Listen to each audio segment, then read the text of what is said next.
Well, hello, everyone. Good morning. Welcome back. My name is Dina. As you know, I'm the founder of Pain to Possibilities and the Change Pain Academy and your host of the Willow Tree Chronic Pain and Trauma Summit. Today, I am excited to introduce you to the lovely and talented Gina Tsiapalis.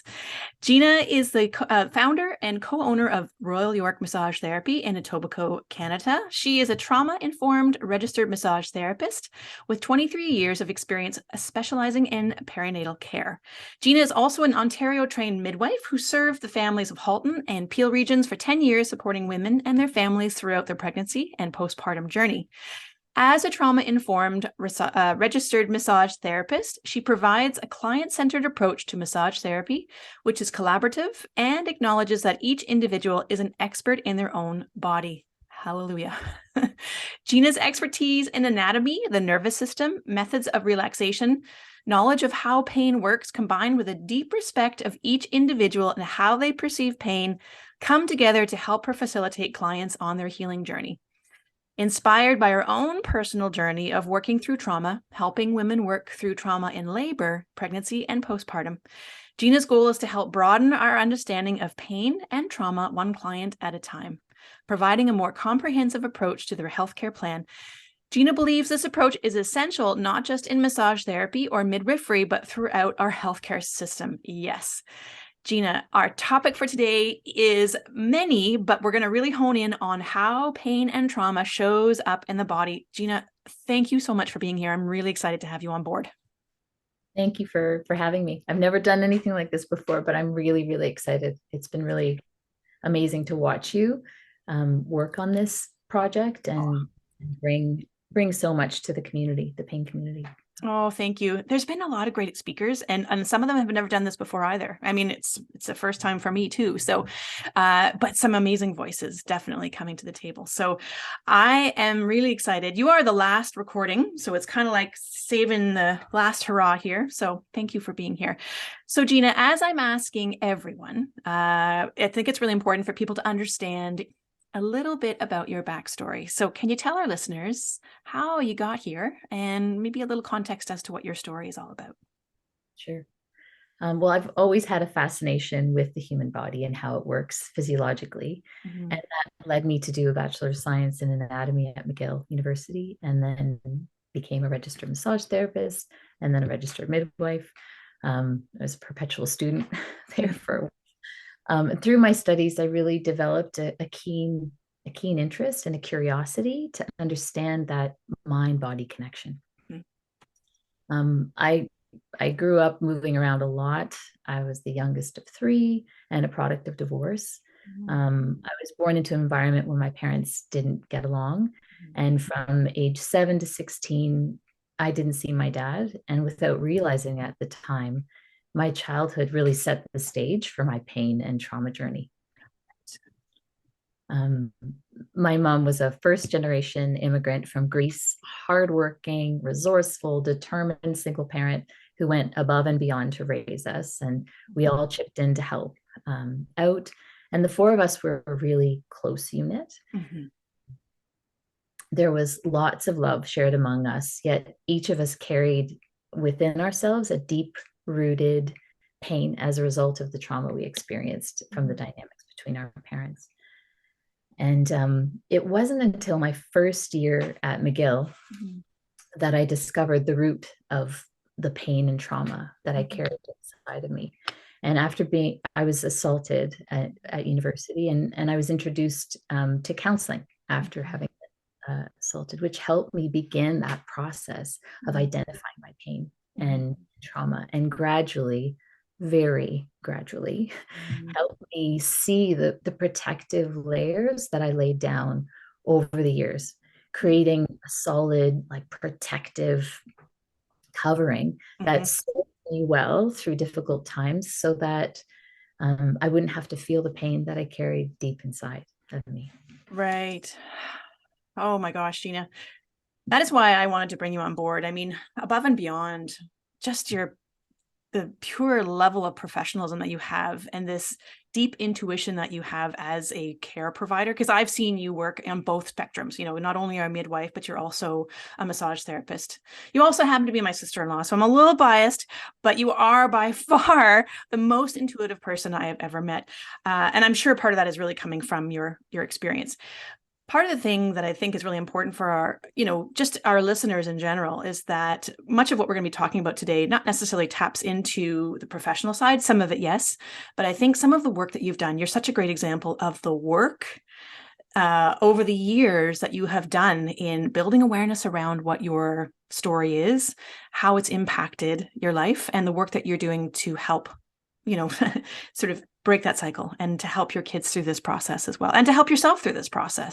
So, Gina, what was it that really helped you to realize that, okay, I've been through some trauma. What are my next steps? What really got you to that point that you realized I needed to change things up? Yeah, I think going to counseling, like, the universities have such a great program, and seeing a counselor and talking about it, really what kept coming up was my past, my childhood. So here I'd just been assaulted, but what I couldn't stop talking about was my past. That's what kept coming up with all the questions. Right. And it really, that process of talking to someone about it and realizing, oh, my family upbringing isn't quote unquote normal. That is traumatic to not have seen your father for so many years. And it just helped me start to really peel back some of those layers and almost feel validated that that was a painful time and I didn't have my dad around. And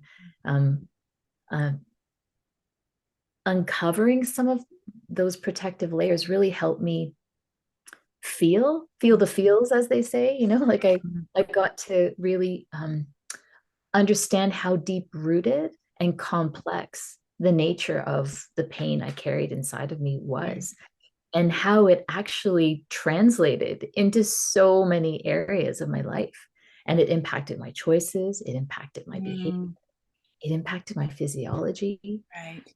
And that was really where my curiosity started to grow, to understand the mind-body connection, because I was, beginning to make some of those connections and realize how, as a child, I actually lived with anxiety. But does that? I would have silly little things like superstitions, and if I looked at a light, oh no, I'd have to blink so many times, or like it was just this worry that something bad would happen. I just realized how, as a child, I lived with anxiety and created my own ways to deal with it. Right. And, really after being assaulted and being introduced to counseling, this opened up a whole new world for me. Right. And it helped me begin to explore those protective layers. Yeah. Peek through and see what's underneath. Right. And moving through that process, it stirred up a lot of emotions. Right. It was not easy at all. It was really very powerful. Right. For me, it was so powerful that I felt the need to introduce it to my siblings and my family, my parents. And it brought all of us into, this arena to heal together. And it was really impactful for me. And then that really set the stage for me on my healing journey, which is ongoing. Yeah, for sure. It's such a lifelong process, isn't it? I think that's what we need to understand. So I think what's really amazing about your story too, and so many people, is, you did have that belief that there is more you could do. I think what's an important message through this summit, and why you're such a good example, is that it's really easy as us as humans to not believe or not comprehend that, yes, indeed, we've been through some sort of traumatic event, whether it be a one time or whether it be an ongoing thing. And I think, if anything from this summit, I'm really hoping people get that message that there is much more to it, and that oftentimes it's the little T traumas or the micro traumas or the over periods of time trauma. So it sounds like initially that you probably didn't realize that this environment you were in, was really a traumatic space. once you got older and then you experienced what you did in university, it really brought it all home.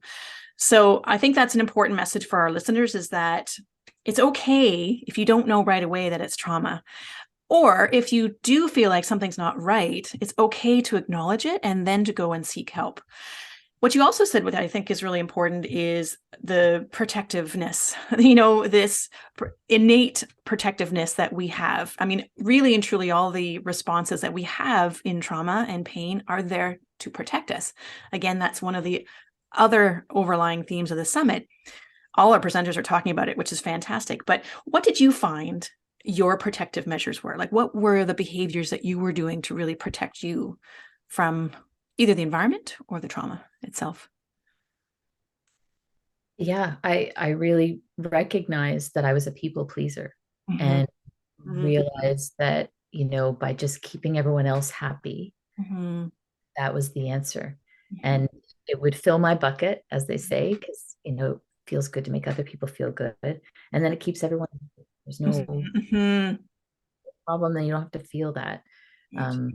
discomfort. So, and in identifying that about my behavior, that adaptive behavior that I developed, so recognizing that I was a people pleaser, I realized that I put other people ahead of myself. Mm-hmm. I didn't respect myself or my own needs first. I didn't know what they really were. There was so much on top of that that I couldn't tap into what my needs were. Counseling really helped me identify the adaptive behaviors that I developed as a child to help me cope with the pain that I felt in response to the trauma that I experienced. Mm-hmm. Like putting a puzzle together, as I was going through counseling, I began to see how my assault was related to my own trauma. Right. Gina, you also mentioned the adaptive behaviors. And just to clarify for our listeners, because I think this is a really big, big hitter, when it comes to life with chronic pain or trauma, as a result of the trauma experience and our trauma response, we get these maladaptive behaviors where, and they happen. They're pretty sneaky. It's your body's way of trying to protect you, and they start to accumulate and they start to snowball, and it then changes our behavior and how we navigate our way through the world. And so, what you've very clearly stated was that your upbringing was very much responsible for, the place that you were in, the space that you were in when the assault happened. Not that it's your fault. Not at all. It is just certain behaviors that happen. And it is very much the same in chronic pain. There's these maladaptive behaviors that really do amplify the pain. And so I think that's an important point. So thank you for bringing that up. Were there certain patterns that you felt that you can now identify that you were either holding on to or a way of coping with the situation? Yeah, I think that whole process of peeling back the protective layers helped me begin to see that link between the mind body and observing patterns that I would later come to see as signs that my body was giving me to guide me to take care of myself. Little alarm bells going off. Right. And the more I worked on understanding those protective layers that I laid down as a child, the more vulnerable I became. Yeah. In that vulnerable state, I was able to feel more. Mm. I was able to see and understand more. Mm. It was scary. It's painful. Mm. It Yeah. led to feelings of anxiety and pain and fear, which would show up as heart palpitations and a sense of doom at times. Right. And this led me to think that there's something wrong with me, and would go to the doctor's office, who would run tests. I'll come back saying I was healthy and fine, but I knew there was something more. I began to recognize that I actually had an ability inside of myself to control it. My thoughts and my breath could shift these feelings. My mind and breath could transform those feelings in an instant. Right. But I had to initiate the shift by, triggering that parasympathetic nervous system response. Just breathing, just simply breathing would would help slow it right down. Um, and, you know, discovering that about myself on my own journey was really instrumental, and it continues to be in my practice, you know, as a registered massage therapist and a midwife. Because when working with clients as a massage therapist, you can help facilitate releasing tension through breath. Right. Or as a midwife, you know, when someone's in pain, again, breathing is really key. Yes. It's something that, you know, I always heard about. It's kind of like people say, oh, yeah, stress causes disease. And they say it very casually. Mm. It's a really loaded statement. Mm-hmm. And stress can come in so many different forms. And we really need to break that down to look at what that means for us. Yes. And tease it apart and really do our homework to minimize that as much as possible. And the same goes for breath. Like breath seems so simple, like, yeah, just breathing. It's no big deal. It is essential, and so many of us don't even breathe fully. Right. To get the maximum benefit from breath. I'm just going to pull it back for a second, Gina, around just your experience with the, you know, the patterns you were seeing and the adaptive behaviors. Just to clarify for our listeners as well, when I talk about adaptive behaviors, sorry, I know I'm kind of all over the place with my thoughts here, but the adaptive behaviors, the key word here being adaptive. You know, our bodies, our brains, the whole picture are highly adaptable, right? And so by you using the words adaptive behavior is awesome, because it just shows to show that if you're in a situation long enough, you're going to start to adapt to that situation, and you're going to start to behave to protect you in that situation. The good news is that adaptability is going to help us in the long run, right? So we adapted to get into that situation. We're going to be able to sort of unwind and adapt to be able to change things up. But back to your story, I think what's important is that your awareness piece. So you sort of started to learn through therapy that, wow, there's more to this than I thought. So that initial awareness is key. So there's a lot of people who, you know, even conversations and inside our community around, you know, if this is happening, does that mean I have trauma? They're unaware that perhaps what they've been through is trauma. And so we are here to say, likely yes. So in your personal and even professional experience, what advice would you give to those who are really questioning if they've been through trauma of any sort, especially based on your personal experience? Yeah, you know, that really didn't sink in until I heard Gabor Mate speak. I just had a sense that I knew something wasn't quite right. Yeah. And I needed to continue to explore it. And counseling should certainly help me along that continuum. But, you know, I was often met with people who had a mentality that, counseling, it goes on forever. And really not valuing the journey that I was on and I felt was essential for me to be healthy. Gina, I know that you know a lot about this gentleman, but for our listeners, Dr. Gabor Mate, I think that you mentioned his name. You know, in your own words, who is Dr. Gabor Mate and how has he inspired you? He is a physician. He is a trauma survivor himself, who has written a number of books to help people really understand trauma. And I feel he's pioneering this whole trauma community to help broaden our perspective of what trauma is. Trauma encompasses many different forms. Yes. And really his quote changed my life. And it was so validating when I heard it for the first time, which is trauma is not what happens to you, it's what happens inside of you as a result of what happened to you. And I think that perspective says everything. Yeah. And can be very healing for anyone who is questioning if they're experiencing trauma or not. Which is funny. It's ironic because our medical community really focuses on the biological. But when it comes to trauma, we don't at all associate the biological portion of it. You know, it imprints on our biology. And as a result, all these other cascade effects happen. And so when we know that, we can then start to work with it. I know in the many conversations we've had, Gina, about just family trauma in general, because I am married to your brother and we do talk a lot about this, right? He's a wonderful guy. I love him so much. But it's always fascinating to me. Now, if I can pull him into the conversation just for a minute, he doesn't know he's going to be part of this conversation. But so your fantastic brothers are both living with chronic illness, a rare metabolic disorder.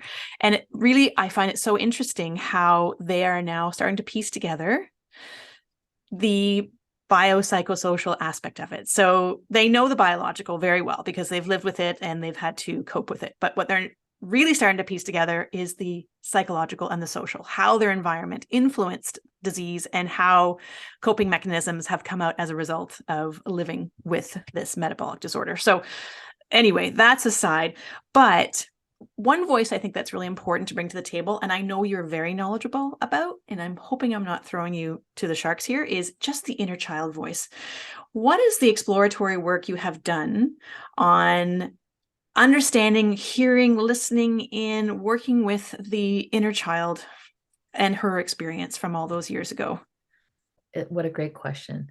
I think exploring the inner child has really helped me embrace myself in a deep way and heal. Mm-hmm. And I think what's transpired from that is more compassion, more empathy, more tolerance, patience for myself, to not be so hard on myself, but also others, and lowering expectations, not too low, but Right. It's helped me see my children in a different light as well. And through being a mother to my children, it's helped me heal my inner child as well. I think two important points you brought up there, the fact that, and we're going to explore a little bit more about what the inner child actually is for those who may not know what we're talking about. But you mentioned how not only is it for yourself and reflecting on you and being kinder to you based on your experience, but it also is an opportunity to interact differently with others. So for our listeners, and maybe we can spend a little time in this one, but the inner child is really addressing that little person who is in that situation and is that person who lived that experience as opposed to the person you are now.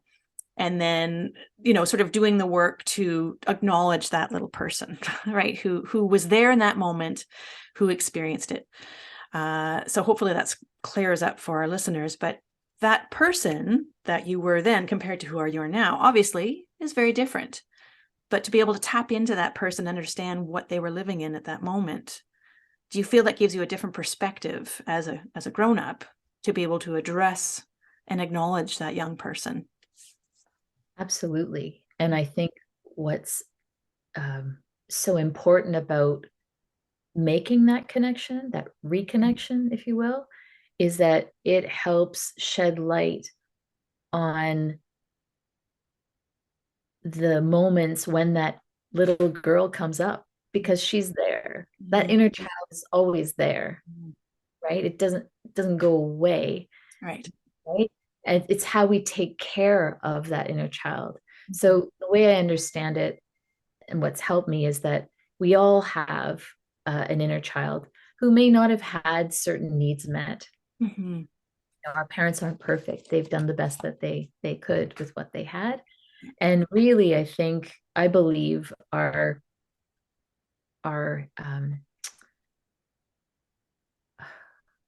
it's our responsibility to parent that inner child inside of us and to love that child in the ways that that child needs. And if we're not doing that, that inner child will come out. Those traumas will come out, that you'll be more readily triggered by whatever created that trauma in the first place. It will surface time and time again. And that has happened to me and it still happens. But the awareness grows where you realize, oh, I'm being triggered. Okay, so take a deep breath, right? And Yeah. yeah, try to get a handle on that as opposed to allowing that inner child to drive things. Right.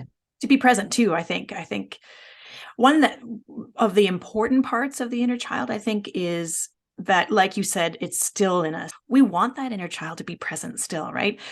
We want to be able to acknowledge what they've been through, but also that childlike curiosity now as a grown-up is really valuable.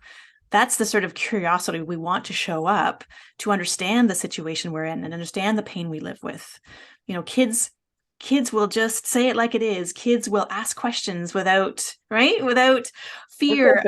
Right. So, you know, that inner child, I think, is partially the importance of addressing it is to understand where we are now, to help meet the needs of that little person, and to then take it one step further when that inner child is starting to feel a little more courage to explore and be curious now. I think what's really important to mention about the inner child as well is that it's our responsibility to take care of that inner child. Mm-hmm. It's no one else's responsibility. It's really our own. Right. And that can be a lot to digest. Mm-hmm. You know, it can seem overwhelming, Mm-hmm. feeling that we need someone else to help us to do this for us. Yeah. But really, you know, it is our responsibility. Right. And I think the very first step is to understand that that person has a voice at this table. That inner child has wisdom to help you on your recovery. I think that's reason why I brought up the whole inner child perspective. So, okay, now, because there are many things we could talk about when it comes to just the sort of the personal experience, is there anything that you felt was important to mention before we move on to the professional side of Gina? I think what's really important is to take what Gabor Mate has said about trauma, that definition, and bring that to our healthcare system. Mm-hmm. I think that to me would be ideal Mm-hmm. because that is a missing link right now in our medical model that I think is essential. Mm-hmm. Just like when you go to see someone and you have your health card written, I think understanding someone's trauma, their history, is Yes. essential in being able to provide them with uh, a level of care that will be most beneficial to them. Right. Right.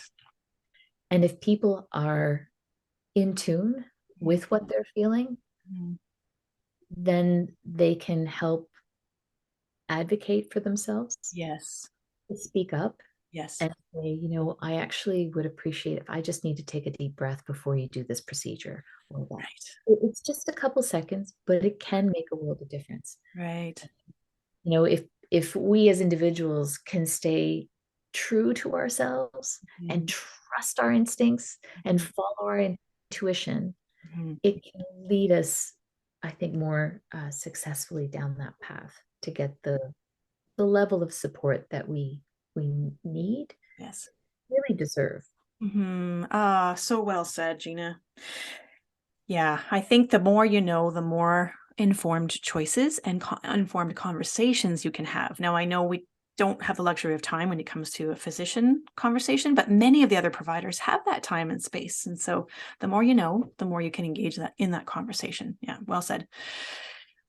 Gina, I wanted to go back to your bio because in your bio, you have some really great nuggets around care. And I think because we are going to sort of segue into what you see in your practice, but where we believe, I know you and I are on the same page, care should really go. And again, midwifery is such a great example of this, but a client-centered approach.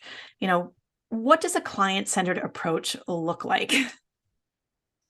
Yeah, it really looks like providing information to a client Mm-hmm. and allowing them to make an informed decision, Right.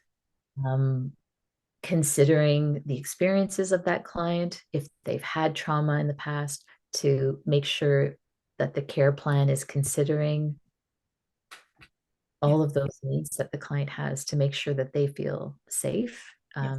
in their experience. Right.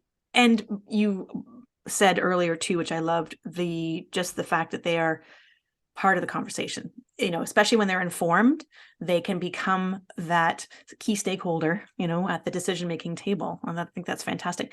And also what I loved too, is you said how you really encourage your clients to be an expert in their own body.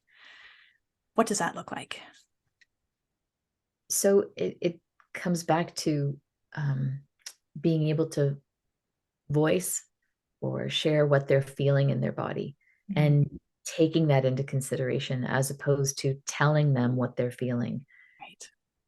Right. Like being curious as a practitioner to ask them, what are you feeling? Mm-hmm. And blending that with what you're feeling as or observing as a practitioner and what they're experiencing, and bringing those two perspectives together to make sure that we are working towards the same goal. Right. Oh, this is where the future of care is. We have a long way to go, no doubt about it. But I do see, certain fields like massage therapy, like midwifery, like physiotherapy, coaches, hopefully as well, as who are taking that and really expanding it.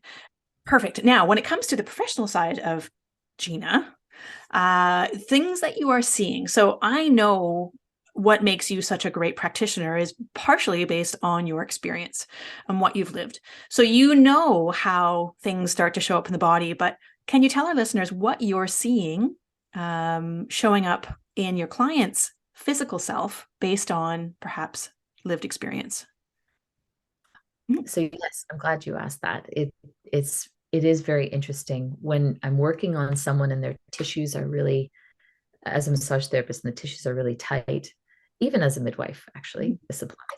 I will guide them through breathing to see if that will release things. And if it does, it's pretty incredible how, they may come in like this, and as soon as they take a deep breath, it's like, Yes. right? And they may not even realize, I do have clients where I'll be working on an arm, for example, Mm. and I'm holding their arm for them, but they'll be holding it themselves. And I'm trying to, show them or educate them that you're actually not letting it go, not in those words, but just through touch. Mm. And, having them realize that they haven't let go, and seeing that difference between holding their arm up and truly letting it go Mm. is an educational moment. People don't realize that they're holding tension. That is their normal. It's incredible to me how with breath you can visually see the difference, but I also feel the difference in the tissues. Mm. When we exhale, it softens the tissues. Mm. It's the tension that we're holding there, and it's really impactful. So Yeah. simple and so impactful. And it goes back to what you were saying earlier about just holding patterns, Mhm. how we all have our own individual holding patterns and we're not aware of them. I would say 90% of the time. So I have had the opportunity and privilege to work with a set of twins who are now mothers, and it was really interesting to see their holding patterns in their body. They began to share a little bit more about some of their reservations around touch. Mm-hmm. And it came out in our discussion that they were born prematurely. They were both in an incubator, like quite early. And, would, having worked in the NICU, the neonatal intensive care unit, I know the protocol for twins.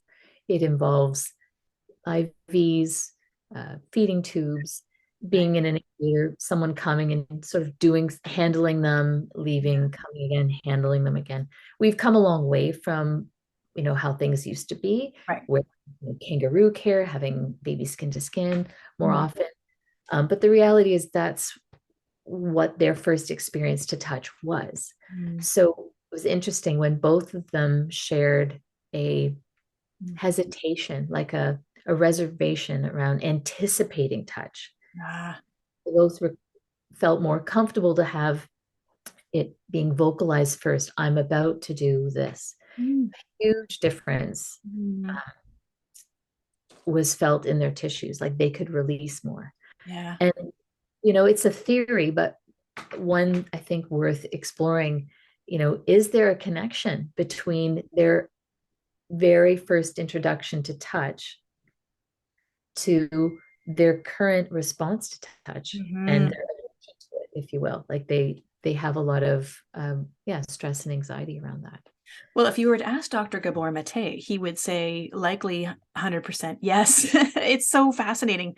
Just that, anyone up to 12 years of age, right? That developmental brain is so impacted by the environment. And I think that's a really interesting example, especially with twins. And the other thing I think was amazing is that they are at the point where they can express, this is what I need, before you actually start, can you? And I think that's important for our listeners too, because I would love for them to be able to have that confidence to say before treatment, this is what I need. Now, if you're not aware of what you need, then we have some exploratory work to do, right? But I think that would be an ideal place to be able to clearly articulate what it is that's your need is in that moment. We talked a little bit about the breath. Maybe we'll start to head that direction next. I know you are really good about preparing your clients in both realms, in both midwifery as well as massage. But talk us through the sort of the breath portion, how you work with your clients there. Yeah, I'm going to refer to midwifery for this one because I really found this to be instrumental. Mhm. Serving women in labor and being in the hospital setting, there were occasions where the obstetricians would come in and a very different, like everyone has a slightly different approach, but having observed some that would come in and just um, proceed with a vaginal exam, like promptly, Mhm. versus taking a moment to allow the woman to breathe before doing the vaginal exam. And what a significant impact that had on women's experiences. That stands out for me the most when it comes to breath work. And Mhm. it's so simple and Mhm. it doesn't require any additional time. I think personally essential that any procedure Mhm. must include breath work. Right. Um, I think it makes it easier for everyone. Mhm.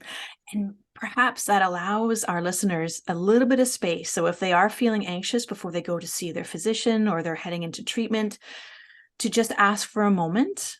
If they're not being given that space to take a breath, to be able to, and the courage to say, can I just take a moment? I just want to take a deep breath in. And I would highly recommend that for anyone. And thankfully, Gina, you are the gal that will guide them that way, even if they're not feeling like that's something they need. It is something we all need. And it is something we all have at our disposal all Right. the time. So these are tools that we carry with us all the time. Mhm. They are empowering that way if we can, remember in those moments of Yeah.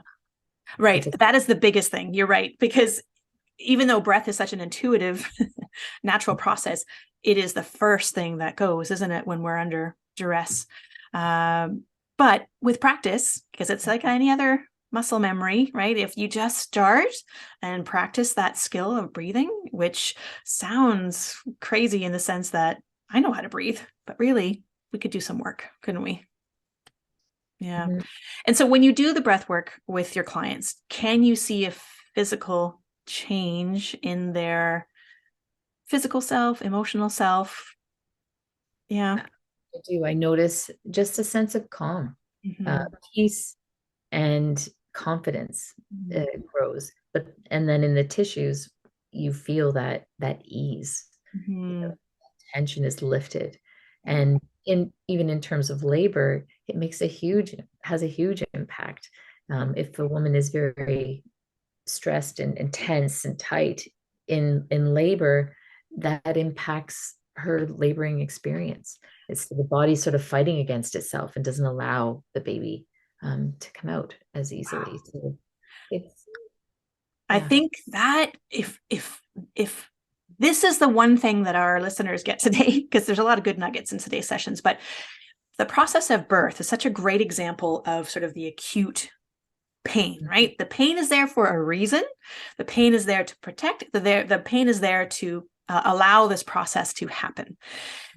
But what happens is we fear the pain, especially if you've given birth once or twice before, if you live with chronic pain, which then leads to a cascade of other things. So with chronic pain, we tend to fight. We fight the pain, right? And there's a certain level of, let's just sit with this. Let's just work with this. Let's just take a pause for a moment, a little time out. And you were so helpful for that when it came to my birth, because for our listeners, Gina was there. And I think that was, for me, experiencing acute pain. That's part of the reason I do what I do, is because you were so instrumental. Now I'm getting mushy around the realization of the work that can be done to help mitigate the pain in a very stressful, painful situation. So if you can do it in birth, in an acute situation, you can do it in a chronic situation as well. You just need the tools. You just need the support. You just need the know-how, right? And sorry, I'm not trying to flip it to me, but I just wanted to share with our listeners how truly amazing the process is when you have someone guiding you, like yourself, setting you up for success with the breath work, with the calm, with the understanding your body's doing exactly what it's supposed to do. I often compare birth to many things. And this is one area that I often bring up with my kids. We all have feelings, and it's really important that we take responsibility for those feelings. And sometimes those feelings, they need to come out, like birth. And if you have those feelings and someone's saying, no, you can't be angry right now, it's like telling a woman, sorry, you can't have your baby right now. You just right. You can't do that. You absolutely need to, when your body's ready to express that in a responsible, manner. Yeah. It's important to respect that process, because if you don't, the concern is it may get stuffed back down again into wherever it was sitting before, into that upper trap muscle or where your liver, wherever. And who knows when it's going to be ready to purge again. Right. So it's really important to respect that in ourselves, but also, like, I see that as a mom in my children. They're teaching me so much about that when they have a really strong need to express something. Right. And it may not be the right time for me, but it's important to realize, but it's what they need right now. Yeah. And making sure that, within reason, that they have that opportunity to express those emotions so that they don't internalize that the way I did. And they can, be a bit more free and not have quite as many protective layers as I did, for example. Oh, okay. We'll just take the microphone and drop the microphone right there. Okay. 2 really important things that are coming out of this. First of all, and I hope I get some clarity on this one. I can offer clarity. I love your analogy about birth, especially when it comes to chronic pain or trauma.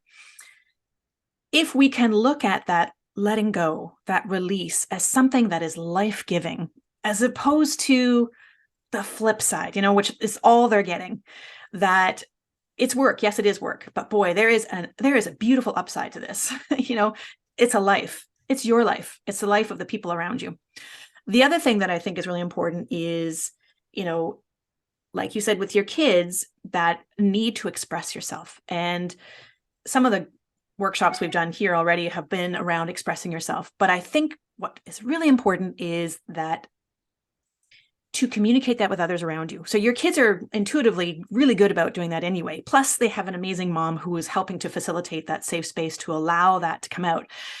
With your partner, if you are living with chronic pain and or trauma and are finding it difficult with your partner because they're not necessarily understanding what you're living, is it becoming, a place where that is stuck inside of us, where that gestation period, so to speak, is just lingering on and on and on? You haven't had that opportunity to let it out, to express. So can you find the courage to communicate with your loved one exactly what your needs are right now in a responsible, respectful way, just like your kids are doing, right? I know that takes a whole lot of courage and a whole lot of safe space to do it. And not everyone may have that safe space to do it. That's where the writing comes in. They can always put it on paper or talk to an informed therapist, trauma therapist, right? Or a good friend who is really there and gets it. Yeah. And I think that's such a good point, but it is all hard work. Like, I think life is hard. That's sort of no one is immune to that. It is hard. So it's really which hard do you choose, you know? Yes. Yes. And one may lead to something different and one may just stay the same Right. as are right now. Yeah. But it does take, I think being vulnerable, because if we can't be vulnerable, then we can't be real. If we can't be real, we can't tap into that inner child and start to uncover those layers. Right. I think speaking from my own experience, there was a lot of shame in what I was feeling. And, it took me a little longer to get through that because of the shame that I felt. Right. And I think, it's amazing how once you start to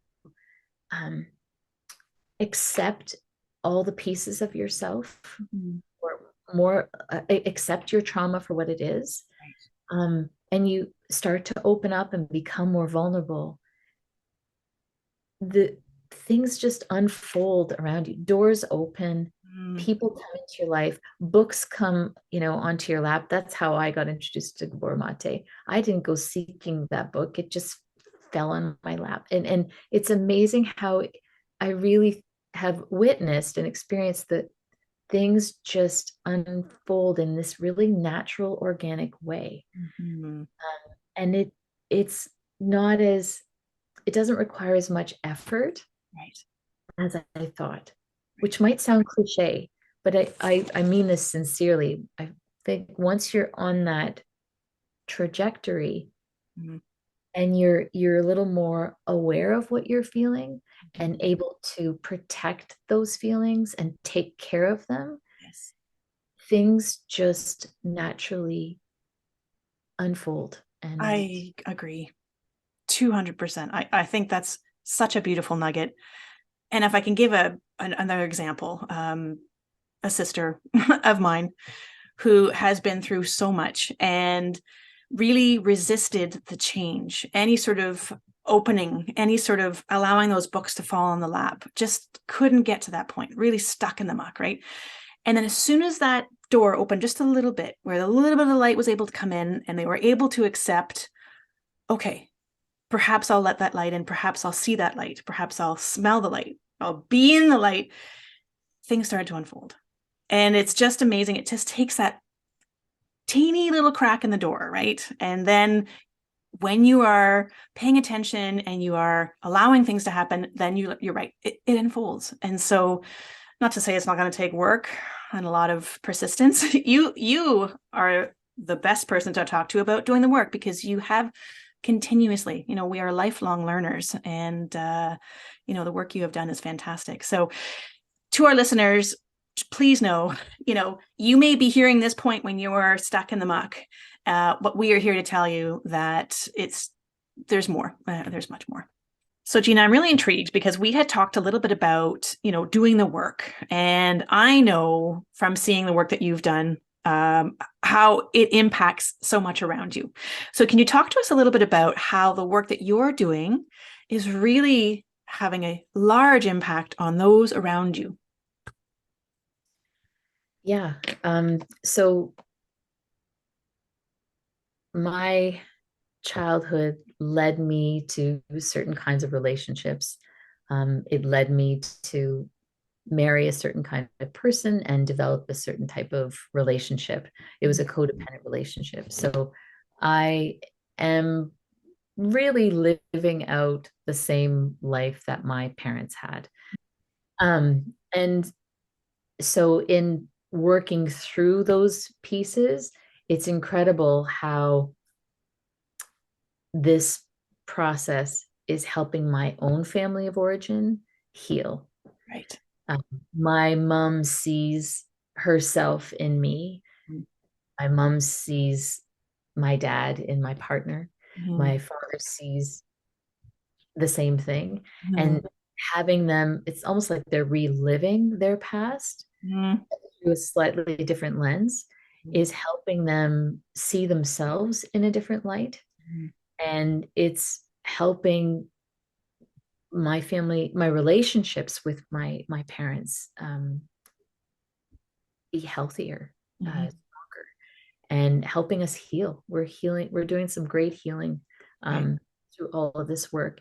And it drives me every day because I am living out intergenerational trauma. I'm living it, and I can see it, and I get feedback from my parents. I can talk to them about that Mm-hmm. openly and really tease out the important nuggets to help us heal through all of this. Right.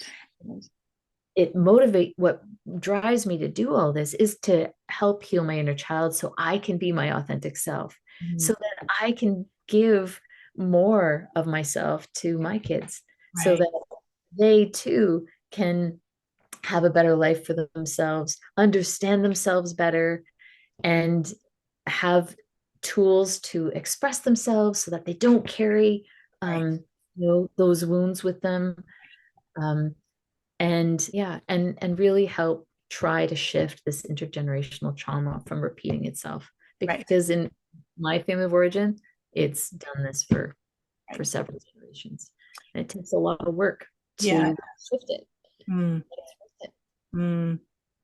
I think you've also allowed your children to not only see your authenticity, which then leads to them being able to come into their authenticity, which you did not get, or for any of our listeners who grew up with trauma or childhood trauma, did not get that authenticity. I think what really inspires me about this is the fact that my parents haven't talked in years. They don't have a real relationship. Mm-hmm. Yet through my own challenges, I feel so close to both of them, and they feel close to each other. Right. It's brought us together. So even though my parents are divorced, Mm. they're not together, I feel so supported by both of them and feel all of us healing through this. Mm. It's such a gift for me to be witness to that. And I think it's healing for all of us. Is there anything else you wanted to offer to our listeners before we close up our conversation? Yeah, I think I'll say, repeat what I said before. Mm-hmm. It's my own little personal mantra that's gotten me through. I have it right at my desk all the time. So it's Oh, stay true to yourself, or I'll hold it there. okay. Stay true to yourself, trust your instincts, and follow your intuition. Yes. From the most intuitive gal I know, that actually is a really great mantra. And you keep it right there by your bedside. I love it. Yeah. Gina, I would love for our listeners to know, how can they reach out to you if they would like to do so? Yes, thank you so much, Gina. You can reach me at gina@rymt.ca via email. Awesome. Okay. And I will leave that in the show notes for everyone. Thank you, Gina. Thank you so much for helping me to get through this one, because there was so much to talk about, so many directions we could have gone, and I think we got there. Thank you for showing up and giving our listeners some great, great wisdom. Thank you for this opportunity. It's always nice talking with you.